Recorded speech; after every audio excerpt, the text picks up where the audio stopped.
gobolka Togdheer ka degmada Burco ilaa 5 sidoo oo kamid ah sidooyaasha gobolka Togdheer iyo waliba dhammaan shaqaalaha gobolka Togdheer ee hay'adda caalamiga ah ee Midyear ayaa maanta shir sharaa'id ay ku qabteen Hotel City Plaza ee magaalada Burco waxay si cad u beeniyeen war uu daabacay wargeyska Haatuf oo kamid ah wargeysyada madaxa bannaan ee ka soo baxay caasimadda Soomaaliland Hargeysa kaasoo bogiisa koobaad 17 bishan ku soo daabacay hay'adda caalamiga ah ee Midyear ay shaqaalaha ay qaadanayso Soomaaliland ku xidho shuruudo dhowr ah oo ugu horeeyay inuu qofka haysto diinta Kiristaaniga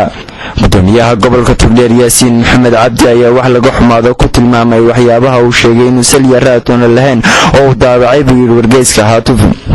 gudoomiyaha gobolka Togdheer waxa uu cadeeyay shaqaalaha iyo hay'adda Midyear ay yihiin dad muwaadiniin oo ku dhashay diinta Islaamka isla markaana hay'addu muddadii ay ka shaqeynaysay gobolka Togdheer aanay ku arag waxyaabo ka hor imanaya dhaqanka Islaamka iyo diinteena suuban Midyear lagu aflagaadeeyay gobolka lagu aflagaadeeyay shacbiga lagu aflagaadeeyay meel ka dhaca weyn runtii meel ka dhac weyn weeye oo ay meel ka dhacday Haatuf oo runtii wax aad iyo aad loola yaaba inagoo maanta joogna bishii Ramadaan inagoo joogna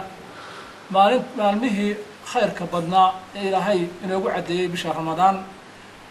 inaynu aflagaado noocaas ku tilmaano dad islaam ah oo Ilaahay waa fiican oo sooman in la yado Kristaan baa lagu qaatay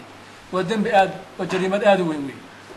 duqa degmada Burco Master Maxamuud Axmed Xasan Dhagalaab ayaa ku dheeraaday wargeyska Haatuf warkan uu ka qoray habdhaqanka hay'adda Midyear waxaana uu si cad u weeraray wargeyska Haatuf isagoo ka codsaday in ay sida ugu dhaqsaha badan ay raali gelin uga siiyaan dadka ku dhaqan magaalada Burco iyo hay'adda caalamiga magaaladana waa lagu gafay gobolka waa lagu gafay degmada waa lagu gafay dadkana waa lagu gafay nimankii tabaruca u yimina waa lagu gafay waxaan leenahay qoladii waxa samaysaa ka noqoto ee jirrada Haatuf qolada meesha joogtay shaqaalaha xaal anaga siinayna Midyear sidooyaasha wasaaradaha caafimaadka diinta iyo waqafta shaqaalaha iyo arrimaha bulshada qoyska iyo waliba taliyaha qaybta booliska ayaa ka marxaati kacaynahay inaan shaqaalaha hay'adda ku qaadan wax ku lug leh diinta Kiristaanka isla markaana cambaareen u soo jeediyay wargeyska madaxa bannaan ee Haatuf sidoo kale shaqaalaha u dhashay Soomaaliland ay ka shaqeeyay hay'adda Midyear ayaa ku sii reeyay wargeyska Haatuf mid ku xadgudbay xuquuqdoodii warkan uu qoray jaraa'idkan Haatuf waxa la yaabay waxa uu ka dhigay headline sidaan madaxweynayaal nahay arrin siyaasadeed ayay awal hore ka hadli jiray